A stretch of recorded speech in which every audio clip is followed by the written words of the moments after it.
Bismillahirrahmanirrahim. Assalamu alaikum learners. Today the topic of the video is The Tea Shop by J.B. Priestley from the fiction section of the book Modern English Prose by Guy Ross. But before that, please subscribe my channel for more informative videos. Also, जो मेरी video है In Charge by W.B. Maxwell, वो जाकर पहले देखें. उसमें मैंने बहुत important message दिया है, वो जाके सुने and then please ये वीडियो देखिए. Moving on, starting with the introduction of the writer, J.B. Priestley was a novelist, essayist, and a dramatist. He has also served in war with Duke of Wellington, and he is most popular and successful as a novelist, whose work is called permanent literature, यानी हमेशा रहने वाला literature. उन्होंने ऐसा काम किया है, ऐसी writings लिखी हैं जो कि हमेशा literature में अच्छी मानी जाएंगी और permanent रहेंगी. The Tea Shop has been taken from his book Angel Pavement. It is about a typical young man who is pleasure-seeking and luxury-loving, but a normal man with normal hunger for food. अच्छा, ये angel payment से एक थोड़ा सा piece लिया गया है the tea shop. उसमें जो है एक टिपिकल यंग मैन की स्टोरी है जो कि अपनी लाइफ में लग्जरी को बहुत पसंद करता है और वो लग्जरियस लाइफ को देखना चाहता है, but he can not afford it. और जो है उसे ये सब चीज़ें एक्सपीरियंस करना बहुत अच्छा लगता है. He is a normal man with a normal hunger for food too. The tea shop in this is a gigantic, like an outpost of barbarism. एक important message इसके अंदर जो दिया है, टी शॉप इसके अंदर जो है वो कोई आम टी शॉप नहीं. It is a very luxurious and very lavish place जो कि इसके अंदर दिखाई गई हैं, जहाँ पे बहुत हाई एलीट क्लास वगैरह आते हैं और मतलब बहुत पैसे वाले लोग आते हैं. तो राइटर बताते हैं कि ये टी शॉप जो है वो क्या वाकई में एक सिविलाइजेशन की ही निशानी है, सिंबॉलिज्म है, या फिर न्यू बार्बरिज्म की निशानी है. यानी कि जब इंसान बहुत ज़्यादा पैसे में और ज़्यादा डूब जाता है तो अमीर अमीर तरीन होता जाता है, गरीब गरीब तरीन हो जाता है, और इस तरह से माशरा इम्बैलेंस में चला जाता है. और वो सिविलाइजेशन तो कहीं से नहीं होती बल्कि बार्बरिज्म होती है, और जो है गरीब और ज़्यादा पस्ती में जाता है. So the tea shop is just a small symbol, one of those symbols जो कि आज हर जगह मौजूद हैं. The tea shop is the representative of that. और इसके अंदर जो मेन कैरेक्टर है टर्गिस, he is the representative of a normal person जो कि इतनी luxurious life afford नहीं कर सकते. So now we will start the summary of the chapter. It starts from these lines. A bus took him to the West End, where among the crazy colored fountains of illumination, shattering the blue dusk with green and crimson fire, he found the cafe of his choice, a tea shop that had gone mad and turned Babylonian, a white palace with 10,000 lights. शुरू में ही writer ने जो है वो एब्रेप start लेते हुए बताया है कि जो है टर्गिस जो है वो बस के ज़रिए गया है वेस्ट एंड की तरफ, यानी कि वो जो रिच एरिया है वेस्ट एंड वहाँ पे लंदन का, वहाँ पे जो है वो टी शॉप की तरफ गया है. और ढेर सारी उसकी जो डिस्क्रिप्शन बताई है राइटर ने कि वो इल्यूमिनेशन, जगमगाती हुई वो जगह, because it is rich area, तो वो दिखने में भी बहुत लग्जरियस लग रहा है. टर्गिस वॉज एक्चुअली अ पेटी clerk in a small office. वो एक नॉर्मल सा क्लर्क है एक छोटे से ऑफिस में. And he couldn't afford luxurious life और फैशनेबल सोसाइटी, पर जो है he could visit the tea shop once in a while. लेकिन इतने पैसे वो जमा कर लेता था कि वो एक ना एक दफ़ा टी शॉप जो है वो ज़रूर विज़िट कर सके, क्योंकि वहाँ जाके खुश होता था, वो वहाँ लग्जरियस लाइफ देखता था और वो हर फोर्टनाइट जाया करता था. तो आज भी वो बस के ज़रिए आया है उस जगह पे, और ढेर सारी लाइट से जगमगाती जगह है वो, और उसके दरमियान उसने अपना मर्जी का कैफ़े चूज़ करना है जो कि है वो tea shop, which stood towering high above the old buildings. वो दिखने में भी काफ़ी शाहाना है और बड़ी सारी है, like a fortress, और जो है ढेर सारे फ्लोर्स हैं उसके और पोर्शंस हैं. इनफैक्ट वो एक outpost of a new age, a new civilisation, और to be more exact a new barbarism. वो जो मैंने पहले आपको बताया कि सिविलाइजेशन की निशानी है या फिर बार्बरिज्म की. There were thousands of bright lights. हर जगह लाइट्स थी, ढेर सारी खूबसूरत बिछौने बिछे हुए हैं, glittering rows of cups and teapots, और जो है tons of confectionery items, यानी कि मीठे चीज़ें हैं. There are many sweet things जो कि बहुत ज़्यादा gourmet food जिसको आप कहते हैं ना. और scores of cash box girl, हर जगह ढेर सारी waitresses और हैं, और जो है फ्लोर मैनेजर्स, हर एक फ्लोर का अपना एक अलग मैनेजर है, और स्टाइलिश वॉयलिनिस्ट हैं, यानी कि म्यूज़िक का भी बहुत अच्छा सिस्टम है. So it was not an ordinary tea shop, it was like a luxurious 5-star hotel. तो जो है वहाँ पे टर्गिस को जाना पसंद था, क्योंकि this is a very different, उससे बिल्कुल अलग डिफरेंट वर्ल्ड है ये उसके लिए. और it appeared to Turgis as a careless profession of luxury, और उसे लगता था कि ये लोग इतने ज़्यादा रईस हैं कि ये बिल्कुल इनको पैसे की परवाह नहीं है, और ये जो इतना खूबसूरत टी शॉप इन्होंने सजाई हुई है, इतने ज़्यादा पैसे का ज़िया है ये, और इनको परवाह नहीं है क्योंकि ये लोग रईस बहुत हैं, तो ये ढेर सारा पैसा इस पर लगाते हैं. बट ये टर्गिस की गलत सोच है, क्योंकि जब भी आप देखेंगे कि एक बहुत अमीर इंसान जो है वो अमीर ऐसे ही नहीं बनता, वो बहुत हर एक चीज़ का, हर पैसे का एक एक हिसाब रखता है. और जितने रिच लोग होंगे उनको ज़्यादा पैसे का पता होगा, उसकी वैल्यू का, उसकी अहमियत का, और जो है किस तरह से जमा किया जाता है, किस तरह एक एक पैसा काउंट करता है. That's why they are rich.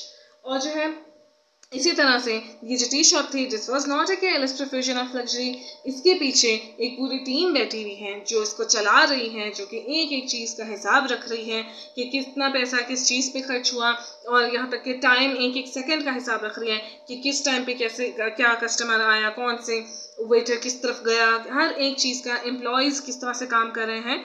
सो हर एक चीज़ के पीछे एक बहुत बड़ा मैकेनिकल सिस्टम चल रहा होता है, तभी वो चीज़ इतनी आपको लग्जरियस नज़र आ रही होती है, बिकॉज पीछे उसके श्रूडनेस से पूरी टीम चल रही होती है. फिर जो है it is a huge business investment, और पैसे का बहुत ज़्यादा नाप तोल रख के किया जाता है.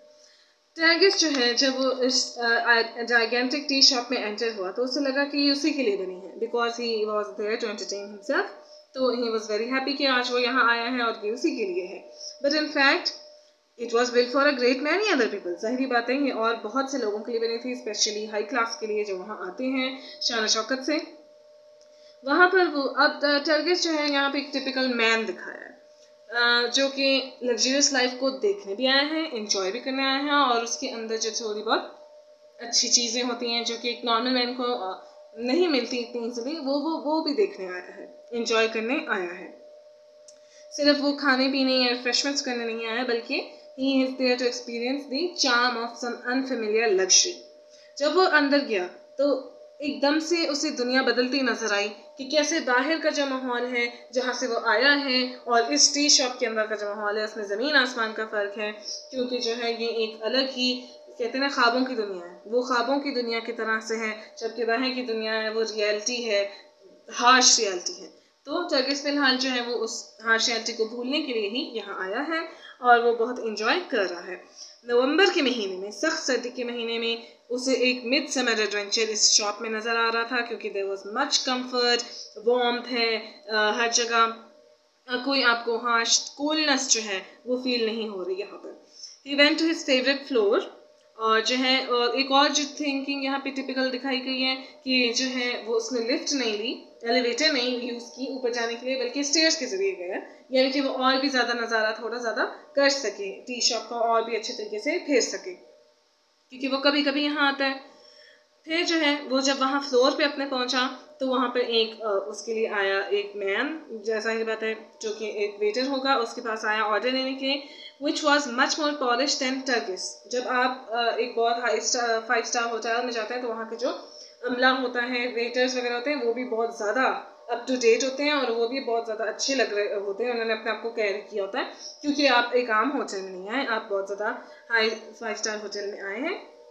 तो उस लिहाज से टर्गिस से भी ज़्यादा बेहतर वो वेटर लग रहा था, बिकॉज वो एक बहुत हाई फाई होटल का वेटर है, आम होटल का नहीं. फिर जो है वो टर्गिस को अपने एक टेबल की तरफ लेके गया जहाँ पे खाली सीट पड़ी हुई थी, लेकिन जो है टर्गिस इस बात से खुश नहीं था, क्योंकि वो अपनी सीट खुद सिलेक्ट करना चाहता था. पर एक वो कहते हैं ना कि जो इस तरह के होटल्स होते हैं ना बहुत अमीर वगैरह, उनको देखते ही कस्टमर पता चल जाता है कि किस लेवल का कस्टमर आया है, कि या तो बहुत हाई फाई आया है, या नॉर्मल है, एवरेज है, या बिल्कुल ही जाया हुआ सा है. तो जो है रहा सा है, तो वो उस लिहाज से पहचान जाते हैं कि किस कस्टमर को किस तरह से डील करना है। तो वो टर्गिस को भी पहचान गए that he is an average person, और उसको बस नॉर्मल से एक टेबल पे लेकर के आपके यहाँ पर जाकर बैठ जाए। टर्गिस बेचारा डिसअपॉइंट हुआ, क्योंकि वो तो अपनी मर्जी से किसी अच्छे टेबल पे बैठना चाहता था जहाँ वो अच्छा व्यू भी इंजॉय कर सके और ज़्यादा इंजॉय कर सके। Since he is there for some enjoyment, तो वो चाहता था कि कोई pretty smart या young girls के साथ वो टेबल शेयर करे, पर अनफॉर्चुनेटली ऐसा ना हो सका। जबकि उसको जो टेबल मिला वो टोटल ऑपोजिट था, इस तरह से कि वहाँ पे 3 और लोग बैठे हुए थे और उनमें से कोई भी एक प्रिटी स्मार्ट लड़की तो लग नहीं रही थी। 2 जो थी वो मिडिल एजड वुमेन थी जो कि दिखने में बहुत स्ट्रिक्ट और अजीब सी लग रही थी, और वो बस बातें करी जा रही थी आपस में। तो और तीसरा जो था वहाँ पे एक छोटा सा मैन था जो कि उन दोनों के दरमियान बेचारा बहुत ही घबरा कर बैठा हुआ था, क्योंकि वो दोनों आपस में बातों में लगी हुई थी। तो बहुत ही बोरिंग कंपनी बेचारे टर्गिस को मिली।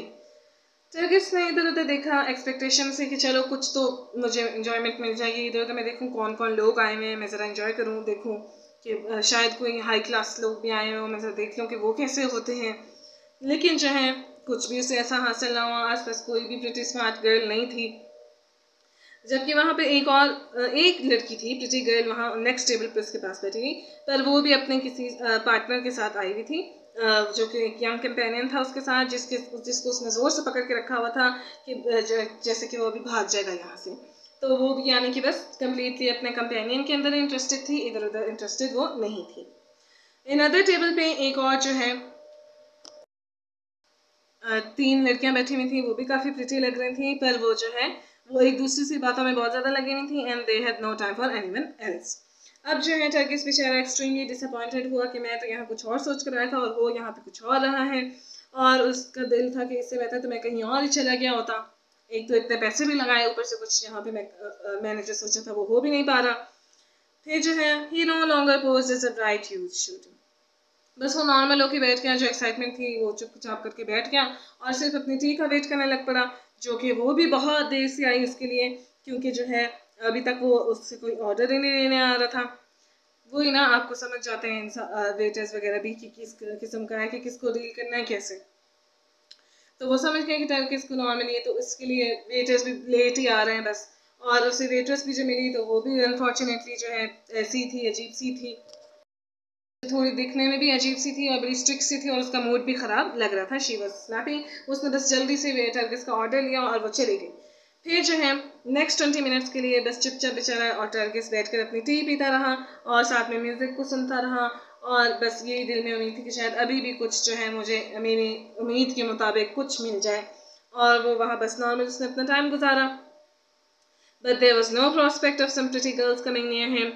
फिर बेचारा इसी तरह उसका बहुत बुरा टाइम वहाँ पर गुजरा, और जो है वो आखिरकार बस खा पी कर आ गया, नीचे उतरा, स्ट्रीट में गया, और फिर से जैसे ही उसने देखा तो उसकी जो हार्श रियलिटी है, कोल्ड नाइट एयर और उसकी ग्लूमी लाइफ, वही उसको दोबारा सामने नजर आई, और वो जो थोड़ी देर के लिए एक फैंटेसी थी उसकी वो ख़त्म हो गई, और वो अपनी बिटर रियलिटीज़ ऑफ लाइफ में दोबारा से चला गया, ऑफ हिज सर्कमस्टांसेस, और यही उसकी लाइफ थी।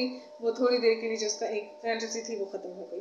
सो this was an experience of an average person who was trying to live a non-average life for some time in his life, ताकि वो enjoy कर सके, पर वो भी उसका इतना अच्छा ना गुजरा जितनी उम्मीदें वो लगा कर आया था वैसा वो ना हुआ।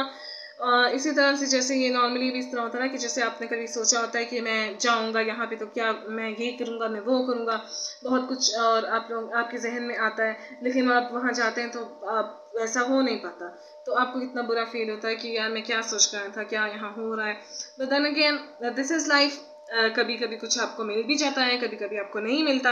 सो this was the life of Turgis, और थोड़ी सी एक टर्गिस के कैरेक्टर से राइटर ने यही जो है सबक देने की कोशिश की है। And hope you like the video and understood it. Please share it and like it. Please like, आप वीडियो देखते हैं लेकिन आप लाइक का बटन नहीं दबाते, तो प्लीज़ लाइक भी कीजिए, एंड ऑल्सो सब्सक्राइब। मुफ्त में वीडियोस मत देखें, सब्सक्राइब माई चैनल, और अगेन जाकर इंचार्ज में जो मैंने दिया है मैसेज उसको जाकर सुने। Thank you very much.